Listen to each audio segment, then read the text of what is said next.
Parang gago, alam mo yun? Number 2.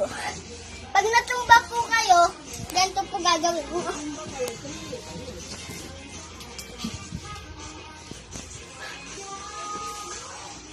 Number 3. Magpalaki muna po kayo ng katawan.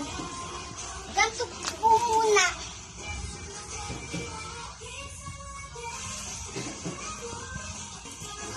Tapos po next, magbuhat po kayo ng bato.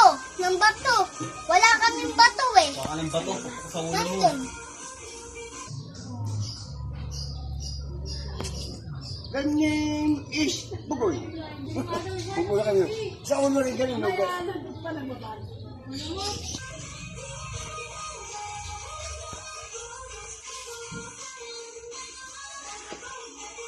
Hello.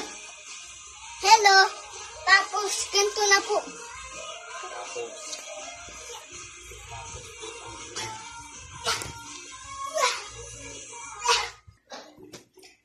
Sana po nag-enjoy kayo.